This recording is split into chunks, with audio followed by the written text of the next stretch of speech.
é o Evangelho de Cristo, do Cordeiro Eterno, o Evangelho de Jesus, sumo sacerdote segundo a ordem de Melquisedeque. Hoje, Marcos 10, do verso 23 ao 31. Então, Jesus, olhando ao redor, disse aos seus discípulos: quão dificilmente entrarão no reino de Deus os que têm riquezas. Quão dificilmente entrarão no reino de Deus os que têm riquezas, porque, em geral, quem tem riqueza ama a riqueza. São poucos os que possuem sem ser possuídos. Os discípulos estranharam estas palavras de Jesus. Mas Jesus insistiu, porque a primeira reação é não querer ouvir isto. Todo mundo quer ser rico. É o sonho de todo pobre é ser rico. O sonho de todos na classe média é crescerem, ascenderem, se possível se tornarem ricos. E o sonho dos ricos é ficarem mais ricos e se protegerem de tal forma que não percam nenhum dos seus tesouros. Só os cresçam, mas não os subtraiam. De modo que os discípulos, ao ouvirem Jesus dizer quão dificilmente entrarão no reino de Deus os que têm riquezas, estranharam essa palavra. Porque ninguém quer, ninguém gosta, todo mundo está esperando alguém que diz que o melhor valor no reino de Deus é riqueza, é dinheiro, que um dos sinais do reino de Deus, da sua presença na vida das pessoas, é prosperidade material e riqueza. Era isso que se ensinava, foi sempre isso que se ensinou desde que o mundo é mundo. Riqueza é sinal de conluio com os deuses. Não existe o Deus do miserável. Existe o Deus do forte, do rico, do próspero, do vencedor, do que fica com a espada na mão enquanto todos estão degolados. Este é o Deus que venceu. E ninguém queria que o Evangelho de Jesus fosse como ele é. Nem os seus discípulos. Coisa mais chata ouvir isso. Quão dificilmente. Ele não disse que é impossível, ele só disse que é muito difícil. Que os ricos entrem no reino dos céus porque eles cultuam as suas riquezas. Eles têm um outro Deus diante de Deus nas suas almas, as riquezas.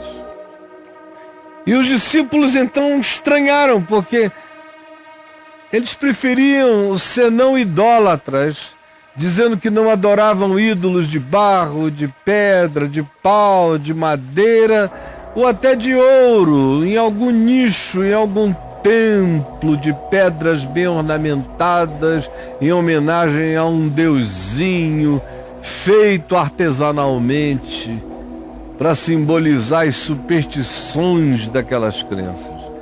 Até isso para eles era mais tolerável do que ouvirem que a mais essencial idolatria no âmbito material é aquela que se vincula às riquezas, porque entrona um Deus supremo em poder, em ambição e em desejo no trono do coração da maioria dos homens. Por isso ninguém quer ouvir esta palavra. É de Jesus, mas ninguém quer. Até os discípulos, Pedro, Tiago, João, André, aquela moçada inteira ali, estranharam estas palavras. Mas Jesus insistiu em dizer-lhes: filhos, quão difícil é para os que confiam, botam a sua segurança nas riquezas. Quão difícil é para esses seres humanos, para esses espíritos, entrarem no reino de Deus, porque eles nunca vão colocar acima de tudo e antes de tudo o amor a Deus por nada. Porque só se ama a Deus quando se o ama por nada, não em troca de coisa alguma. Quando se ama a Deus em razão de graças e de bem-aventuranças que nos venham, e se o ama do mesmo modo ou até mais intensamente no luto, na perda, na dor, na expropriação, na injustiça sofrida. Quando Jesus disse: então, erguei as vossas cabeças e exultai, porque vocês são filhos do reino de Deus, porque vosso é o reino dos céus. Jesus insistiu, fez com que os discípulos agonizassem. Não podiam negar, era explícito, estava sendo repetido e não havia por que dizer eu não compreendi bem.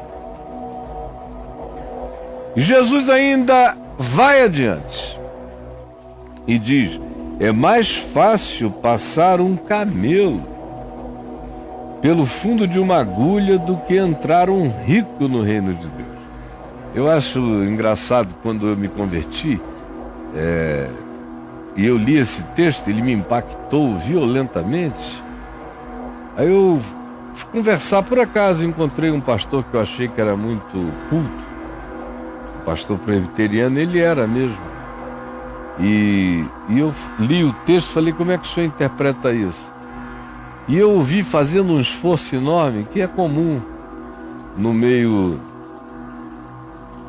acadêmico cristão, tentar arranjar alguma explicação para essa frase de Jesus, de que é mais fácil passar um camelo pelo fundo de uma agulha do que entrar um rico no reino de Deus.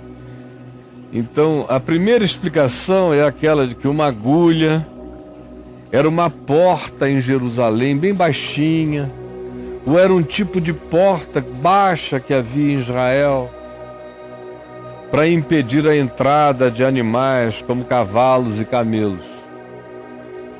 E até hoje existe.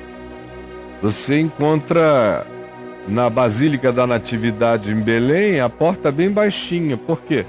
Para impedir o vandalismo dos que vinham a cavalo e entravam na catedral, na basílica, porta dentro.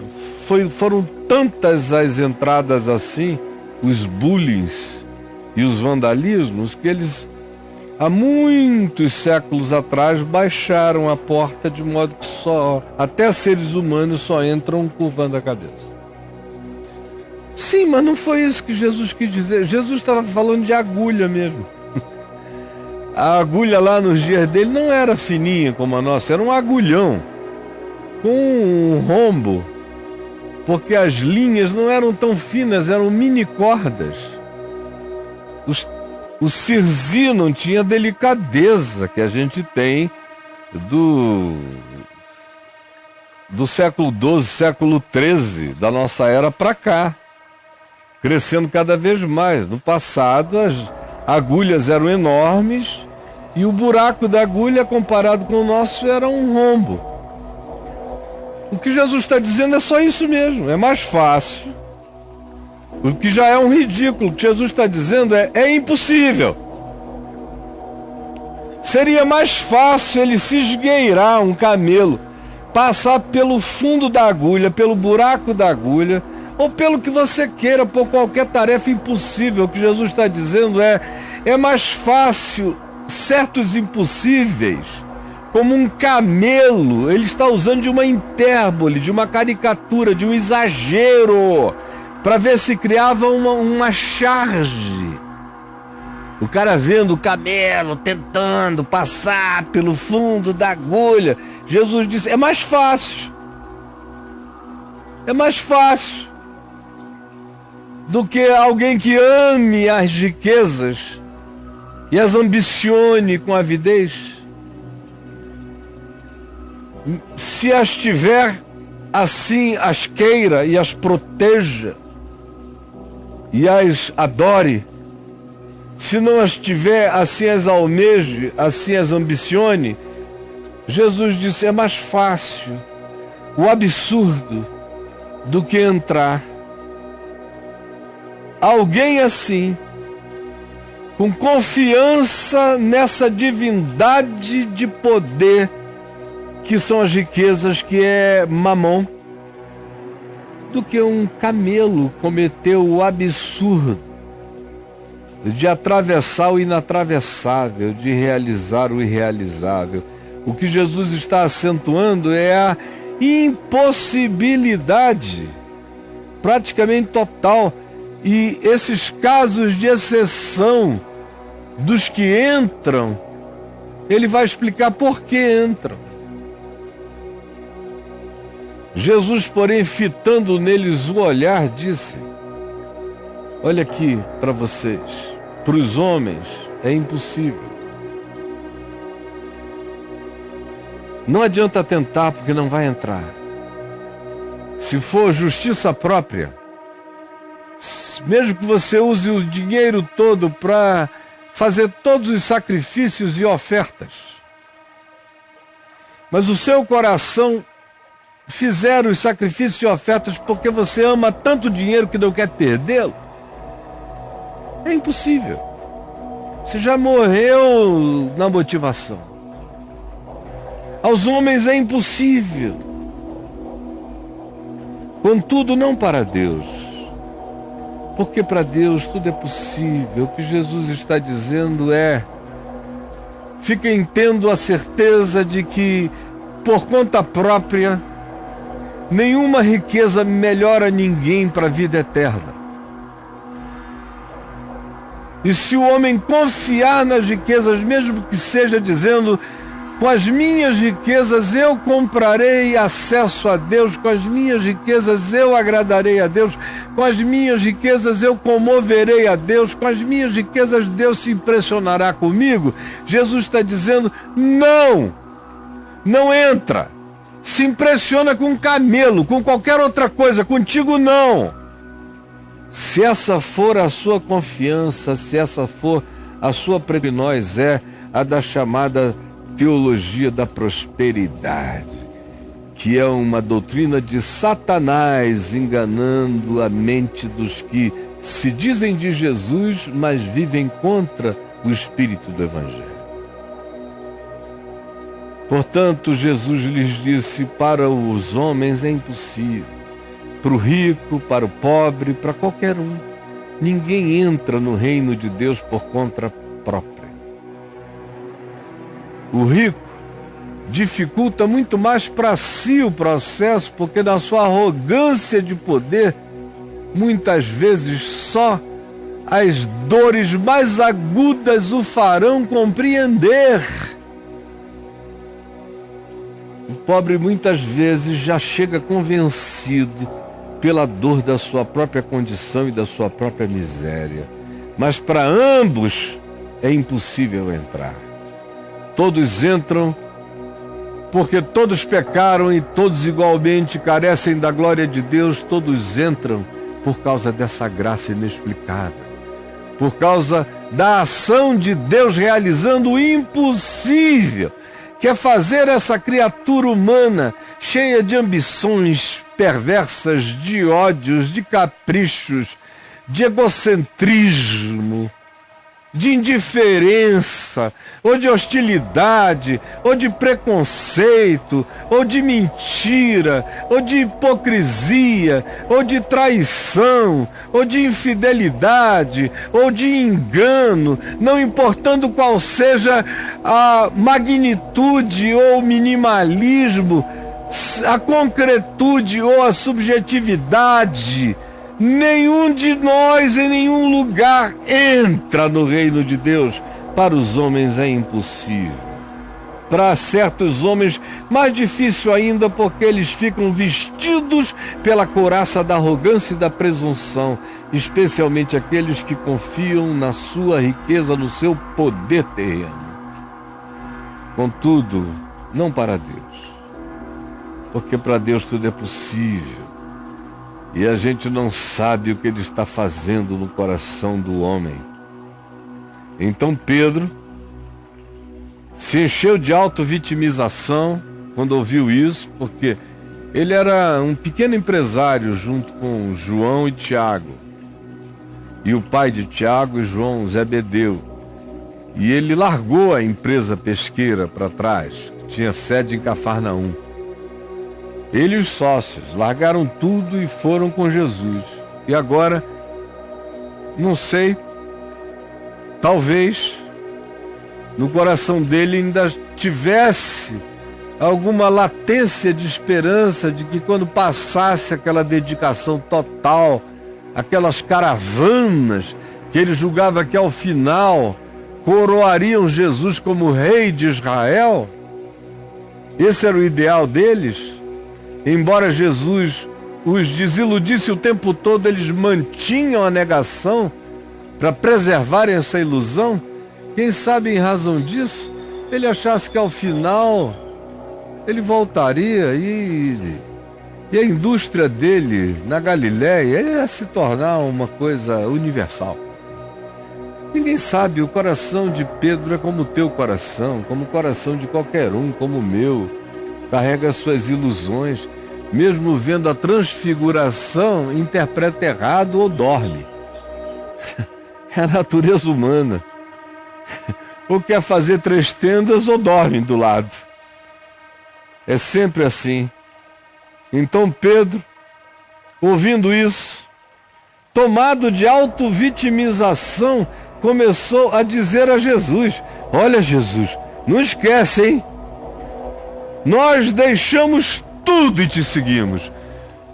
E nós, que largamos tudo, não vamos ter uma recompensa por termos largado tudo? Aí a resposta de Jesus é para fazer xixi nas calças. Porque ele está falando no contexto de riqueza, de materialidade, de concreções quantificáveis em valor, em negociabilidade, em capital, em economia, em poder. Poder para influenciar homens e poder para agradar a Deus com a minha grana. E Jesus disse: ninguém com essa expectativa entra no reino. E ninguém com qualquer justiça própria entra. Porque para entrar no reino tem que haver uma desistência total disso tudo. E uma entrega exclusiva a Deus por nada. Deus, eu te quero por nada. Eu te quero porque a tua graça me basta. Aí eu sou do rei. Isso não é só palavreada, é realidade. Se não for assim, eu posso construir catedrais, enviar milhares de missionários pelo mundo, mas de nada me adiantará. Então Pedro, chocado e sem conseguir ainda processar tudo aquilo, ventou o seu inconsciente, as suas expectativas nunca confessadas, mas aqui apareceram quando o machado da verdade do reino de Deus cortou a raiz dos enganos humanos. Pedro, auto-vitimado, começou a dizer-lhe: Jesus, eis que nós deixamos tudo e te seguimos. Veja que como para quem deixa o que tem, sempre é deixar tudo. O que a gente tem pode não ser nada, mas quando a gente deixa por causa de supostamente de um outro objetivo, de repente aquilo que não é nada passa a ser um tudo superlativizado, enorme. Parece que Pedro tinha deixado o Taj Mahal para trás. E não aquela casinha lá de Cafarnaum, mas é o meu tudo, que vai ser apresentado diante de Deus, untado, ungido, involucrado por autovitimização. O meu tudo se transforma numa coisa enorme para eu barganhar com Deus. Não esqueça que nós temos um investimento feito em ti, que deve retornar para nós, Jesus. Nem para nós. É sempre essa história de pensar que se você é discípulo, tem alguma coisa especial para você. Pobrezinhos. Aí então Jesus olhou para Pedro e disse a ele o seguinte: em verdade vos digo que ninguém há que tenha deixado casa, ou irmãos, ou irmãs, ou mãe, ou pai, ou filhos, ou campos, por amor de mim e por amor do significado e da vivência e da obediência do Evangelho, que não receba já no presente o cêntuplo de casas, de irmãos, de irmãs, de mães, de filhos e de campos, com perseguições por causa do Evangelho, mas receberá. E no mundo por vir, receberá a vida eterna. Porém, muitos primeiros serão últimos e últimos serão primeiros. Eu acho maravilhoso. E os caras estão falando em grana, em dinheiro, em riqueza, não sei o que. Jesus diz: não, vocês vão ter isso tudo. Só que não vai ser de vocês, não. Vocês vão ter, como eu sou um cara, que eu tenho centenas de casas. Elas não são minhas. São dos meus irmãos e dos meus amigos. Centenas de filhos, de filhas, de netos, de irmãos, de irmãs, de mães, de pais. Enquanto eu estou falando isso aqui, ó, ali tem milhares dizendo: eu sou, eu sou, eu sou. E eu não sou dono de nada, mas fiquei rico de tudo. Aí Jesus dá esse cacete, inverte esse significado, diz: olha, a riqueza é gente. No reino de Deus, a riqueza é relacionamento. A riqueza não é possuir bens, a riqueza é o que você constrói de relações. Meça a sua riqueza pelos filhos que você gera, espirituais, relacionais. Meça a sua riqueza pelas mães que você cuide, pelos pais que você reverencie. Meça a sua riqueza pelas irmãs que você ama e respeita, pelos irmãos que você trata com dignidade, que acolhe e por isso é acolhido. Meça a riqueza em termos de encontro, de amor, de relacionamento, de vínculo. Meça a riqueza por amizades, por dedicação sua em amor aos outros, o que engravida o próximo em relação a você. A riqueza é amar, a riqueza é se dar, a riqueza é tocar outros, a riqueza é plantar eternidade, amor e acolhimento no coração do próximo. É isso que vai te dar centenas de casas, centenas de palácios, de castelos, de resorts, de sítios, de barcos, de irmãos, de irmãs, de fazendas, de pais, de gente querida em todo lugar. Esse é o seu tesouro. Esse é o meu tesouro.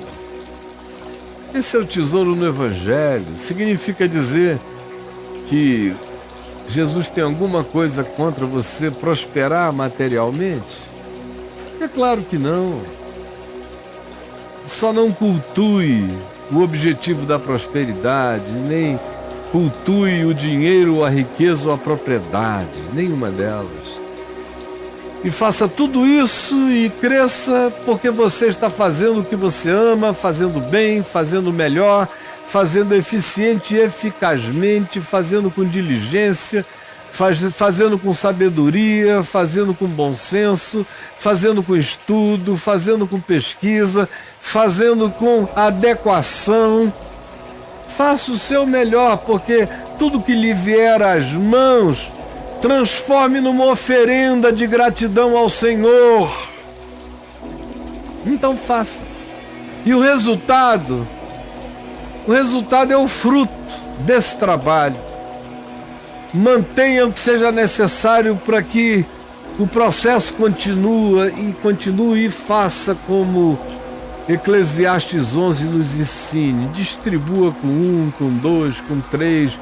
Invista naquilo que pode melhorar a vida, melhorar o mundo, melhorar a consciência, melhorar a percepção das pessoas. E invista em gente. E você será rico nesta vida. E será herdeiro do reino dos céus. O que é maravilhoso é que quem tem dinheiro pode usar esse dinheiro para fazer esses centenas e milhares de benefícios acontecerem. E quem não tem, do mesmo modo. Quem tem que dar de si e tem que ajudar com o que possui. O que não tem, entrega-se a si mesmo, como riqueza e como investimento, para melhorar o mundo. E o mundo só melhora quando eu me dou em amor ao próximo que eu alcanço. Isso acontece porque eu já sou habitado pelo reino de Deus. Eu não vou entrar no reino. O reino entrou em mim. Senhor, faz essa palavra compreendida, crida e praticada. Em nome de Jesus. Amém.